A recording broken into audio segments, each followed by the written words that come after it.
going on, guys? I just got out of work, and now let's do this mock draft 2.0. There's only 3 changes though, but I'm probably gonna go in depth with this. Probably gonna be a longer video for 3 changes, but it's not gonna be that long, I promise. But yeah, Los Angeles Rams trade up to the #1 overall pick with the Tennessee Titans, giving away 6 other picks, I believe, or I think 6 altogether. And basically trading their whole draft into getting the #1 overall pick. In my opinion, there is no quarterback worth a #1 overall pick. There's no quarterback worth a #5 overall pick. But this is the talent you're dealing with.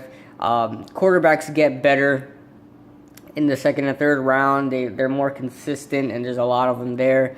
But as far as top talent, none of them are worth the overall pick. I don't know what the Los Angeles Rams were thinking, because it's not like the Titans were planning on getting a quarterback anyway.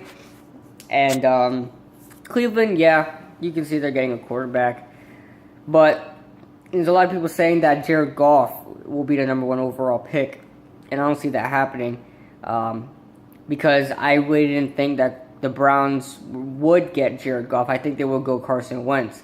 And if you really wanted Jared Goff, I mean, there's a big difference between a #1 overall pick and like the #5 to 6 overall pick. You could have traded with Jacksonville or Baltimore to leapfrog ahead of the Eagles and San Francisco for Jared Goff if you really wanted Jared Goff.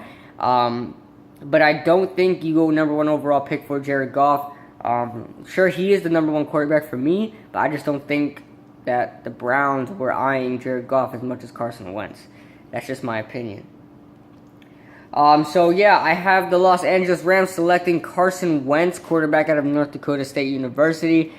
This is going to be a great fit for them, but will they still do better this year?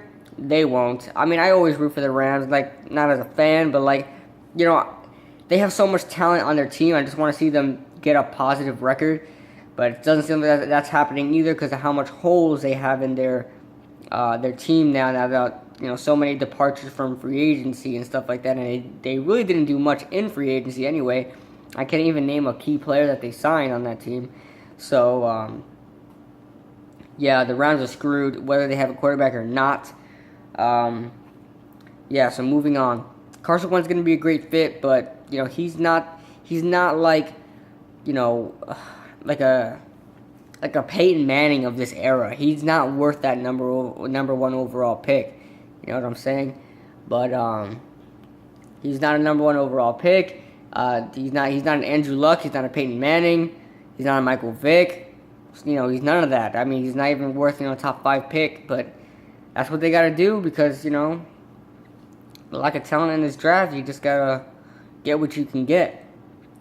So, since I had Tennessee taking Jalen Ramsey #1 overall, that means he's on the board. And since I have Los Angeles taking Carson Wentz, and he just goes right down. He goes to Cleveland, to the Cleveland Browns. Jalen Ramsey, I think this is like the best pick for them. I know it fills a big need. Tramon Williams is 33 years old, guys. Seriously, you need, in this game, you need 2 good corners. You need 3 good corners. And if you just have 1 good corner and 1 that's kind of good and he gets burnt all the time, he's 33 years old, the guy's about to die. It's like, come on. The guy's not going to be able to keep up with much people. He's 33. I mean, God. Yeah, I really think you got to go Jalen Ramsey here. And sorry, I got stupid stain. I just came out of work, so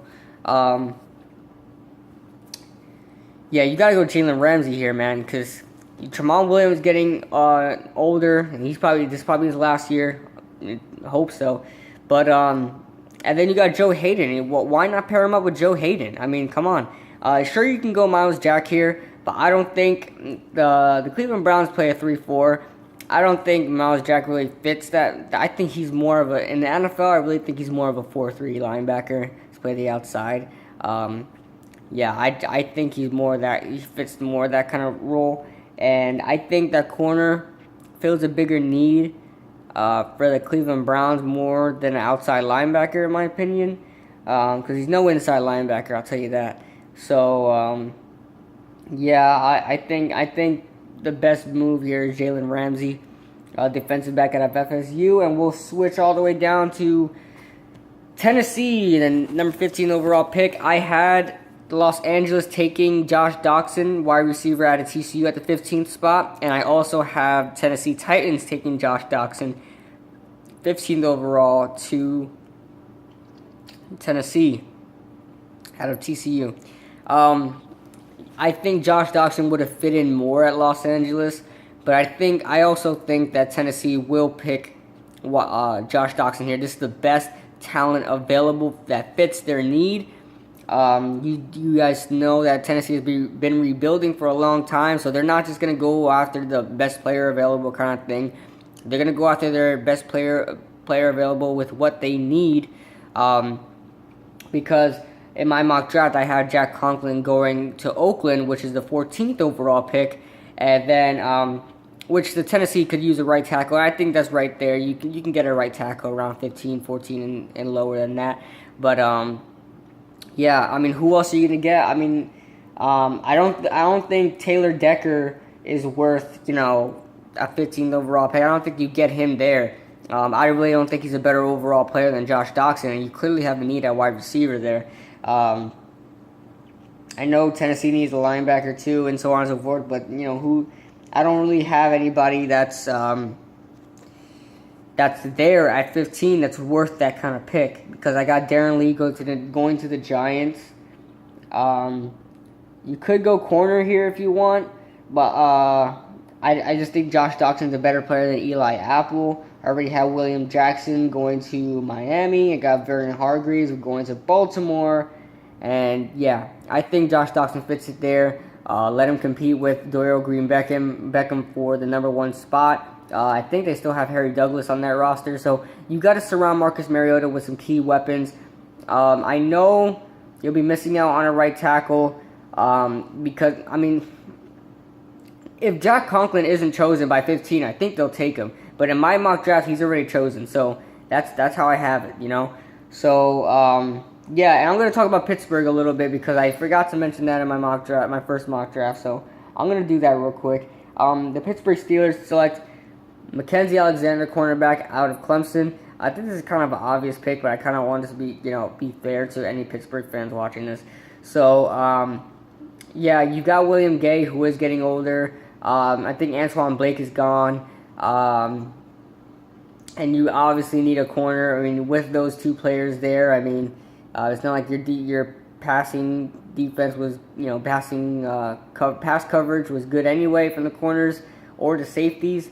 So I think you take a corner here. Obviously, I mean, who else do you really need? I mean, what does Pittsburgh really? I mean, they can get younger at defensive line and the linebacking core, but I really think the obvious pick here is corner. So, yep, that's all I got today, guys. So if you guys, let me know who do you guys think is getting chosen number 1 overall, and how did it change your mock draft? Because after I just finished my damn mock draft, Los Angeles the next day goes ahead and trades, and then I got to do it all over again. I thought I had a lot to do, but Tennessee also needs a wide receiver, so I'm taking my 15 just like how I'd have the Rams. So, all right, guys, that's it. I'll have a video coming up soon after the draft discussing the draft and free agency, because I'm pretty sure you guys have your own opinion on what we did in free agency, so I don't think you need to hear it from me. But, yeah, I'm going to discuss free agents and our draft players after the draft. That's probably the next time you guys will see me. So, I will see you guys in the next video. See you guys later. Bye.